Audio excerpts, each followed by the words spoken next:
बनाए, फिर बिखर गए, फिर 2019 में दोनों साथ साथ आए, तब आपको कोई खामियां न दिखी। आप और सपा में, आप दोनों, सपा और बसपा दोनों ने उत्तर प्रदेश का पूरा विनाश किया है, इसलिए जनता भाजपा को चुनती है। आप दोनों, आप और सपा और बसपा एक ही सिक्के की विनाश की दो पहलू है। सपा और बसपा विनाश की दो पहलू है, और विकास केवल भारतीय जनता पार्टी के साथ संभव है उत्तर प्रदेश में। यही जनता हमसे अलग मानते हो। विनाश के पहलू तो आप हैं, आप झूठ बोलते हो। 4 लाख कहते हो 70 लाख। नहीं, आप और सपा, बसपा और सपा विनाश के दो पहलू है, और जनता, प्रदेश की जनता समझ चुकी है। हम केवल और केवल बिना विकास की राजनीति करते हैं। खान साहब, महंगाई सर पे बैठी है, महंगाई लेके बैठे हैं आदमी, 2 वक्त की रोटी नहीं खा पा रहा है, पेट्रोल का दाम, डीजल का दाम आसमान छू रहा है, दाल कितनी महंगी हो गई है, चने की दाल कितनी महंगी हो गई है। जनता को, उत्तर प्रदेश की गरीब जनता को असली विकास देने का काम हमने किया है।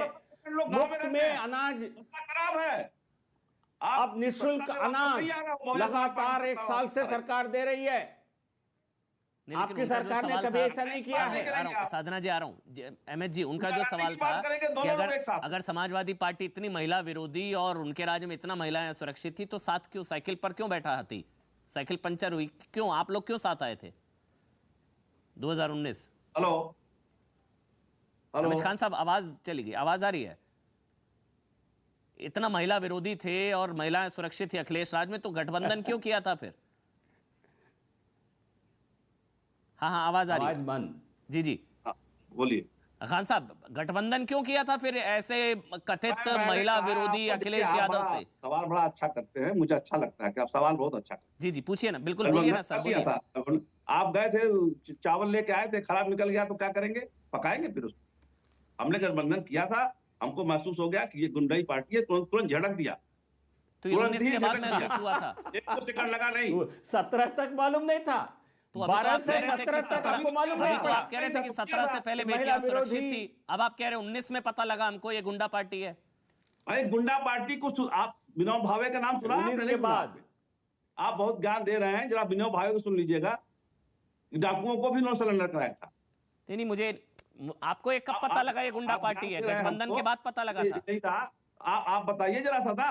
कल्याण सिंह को 1 दिन की सजा हुई थी, सुप्रीम कोर्ट ने सजा दिया था, उस पर जिक्र नहीं करेंगे। आप अपनी बात बताइए। कब पता चला मुस्लिम ये महिला विरोधी भी पूछेंगे? गुंडों की पार्टी है, ये बिल्कुल सही कहा आपने। चलिए सपा गुंडों की पार्टी है, महिला विरोधी पार्टी है, बिल्कुल सही कहा, लेकिन इसकी जानकारी आपको कब मिली?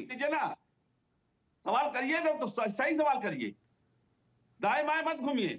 आज डिबेट जिस पर कर रहे हैं उसी पर आइए। नहीं, उसी पर तो है सर। अभी आपने बोला गुंडा पार्टी, महिला विरोधी पार्टी, उसी पार्टी के साथ आपने गठबंधन किया, क्यों किया? इतना सीधा सा सिंपल सवाल था सर। ये पार्टी के समर्थक हैं, बता बोल दीजिएगा। हाँ, मैं तो सीधा सवाल पूछा है आपने, किसका समर्थक कौन है कौन नहीं है वो तो जनता तय करेगी। अभी आपने बोला गुंडा party, Akhilesh party, Samajwadi party, फिर आपने गठबंधन क्यों किया था उनके साथ? हम भारतीय जनता पार्टी के एंकर हैं।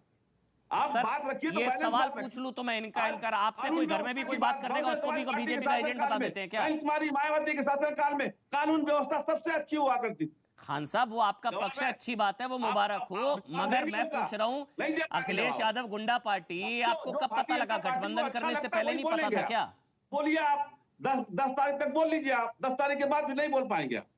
अच्छा, 10 तारीख के बाद मैं नहीं बोल पाऊंगा? घर में बैठ जाएगी ना, तब नहीं बोल पाएंगे आप। अच्छा, क्यों नहीं बोल पाएंगे? पत्रकार बात नहीं बोल पाएंगे, क्यों नहीं बोल पाएंगे? पत्रकारिता नहीं कर रहे हैं आप। हाँ जी, आप एक पक्ष क्यों लेकर बैठे हैं? आप पत्रकारिता नहीं कर रहे हैं।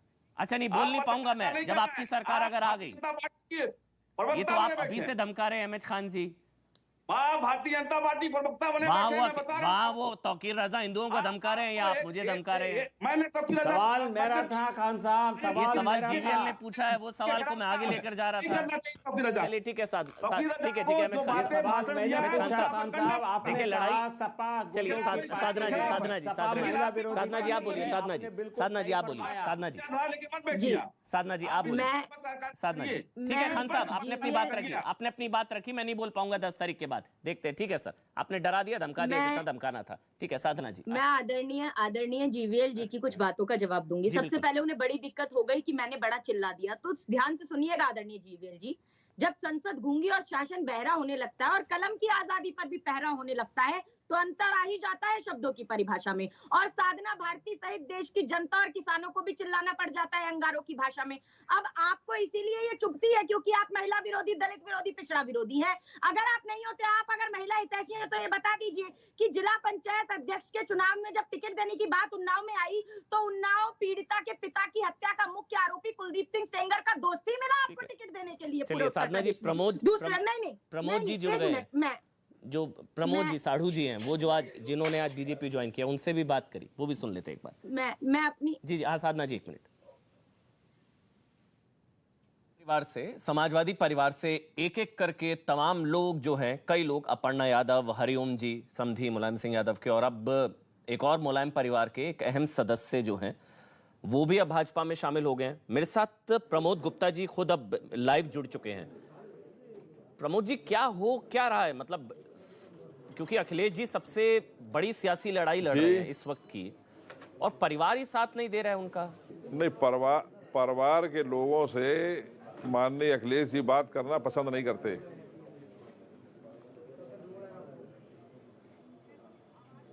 हमारा टिकट इसलिए काट दिया गया था कि मैं मुलायम सिंह जी के बहुत निकट था, बहुत उनकी बात को मानता था,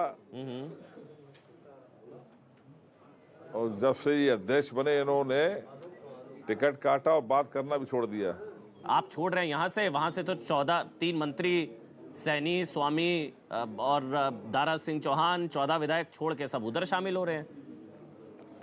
2 दर्जन विधायकों ने छोड़ दिया आपको भाई साहब मालूम होगा, ये हाँ, ये जो मौर्य है, ये स्वामी प्रसाद, ये अंतरराष्ट्रीय जो है, इसमें क्या कही जाती है, जो है ब्लैकमेलर है। तो आपकी नाराजगी टिकट ना मिलने को लेकर है या अखिलेश जी के रवैये को लेकर है? हम मानवर, मैंने मुलायम सिंह जी से टिकट नहीं मांगा, तब भी धनीराम वर्मा को, जो विधानसभा अध्यक्ष थे, इनको छोड़ कर गए। मुलायम सिंह जी रो रहे थे बुरी तरह से, इन्होंने मुझे बुलाया, मुझे टिकट दिया, चुनाव लड़वाया और जिताया, और पूरा हमारा सम्मान कराया। इनका लड़का साथ छोड़ गया, माननीय अखिलेश जी साथ छोड़ गए। प्रमोद गुप्ता, कमलेश पाठक, राम सेवक गंगापुरा, शोभा सिंह भदौरिया, इन सारे लोगों ने मुलायम सिंह कभी साथ नहीं छोड़ा मरते दम तक। मुझे प्रमोद जी, अगर आप थोड़ा सा समझा पाए, मुझे ये नहीं समझ आ रहा, पिता पुत्र अलग थोड़ी ना। आपने कहा कि उनको बंधक बनाया हुआ है मुलायम सिंह यादव को, मुलायम सिंह यादव को प्रताड़ित किया जाता है, गालियां दी जाती हैं, ये सब क्या बता रहे थे आप? उनको बंधक बनाया हुआ है? नहीं, ऐसा नहीं है। ऐसा है कि जो मुलायम सिंह जी खास लोग हैं, वहाँ पर जो सिक्योरिटी लोग हैं मुलायम सिंह के खास लोगों को, उनसे नहीं मिलने देते हैं जब तक सूची नहीं आ जाती है कि इन लोगों को मिलाना है। उन्हीं लोगों को उनसे मिलाया जाता है। वो खूब चाहते हैं कि हमारे पुराने लोग मिलें, उनसे नहीं मिल सकते। तो फिर क्या मुलायम सिंह यादव जी खुश हैं वो कि अपर्णा यादव ने छोड़ दिया, आपने छोड़ दिया, हरिओम जी ने छोड़ दिया? बिल्कुल बिल्कुल, हाँ, हम हमारे साथ हैं और रहेंगे जीवन भर। उनका आशीर्वाद मेरे साथ है। तो परिवार के लोग साथ नहीं है, मतलब आपने कहा ये क्या समाजवाद है? तो अखिलेश का समाजवाद और मुलायम का समाजवाद अलग अलग है क्या? क्योंकि ये जो नई समाजवादी पार्टी है, ये वो समाजवादी पार्टी नहीं है रही क्या? वो समाजवाद नहीं रहा? नहीं, वो समाजवादी नहीं रहा। वो समाजवाद था, जनेश्वर मिश्रा जी थे, रबराय जी थे, मधुलिमय थे, उसमें जॉर्ज फर्नांडीज थे, उसमें जो है बड़े बड़े नेता समाजवादी माननीय मुलायम सिंह को आगे बढ़ाने में रहे। भगवती सिंह रहे हमारे लखनऊ के, बहुत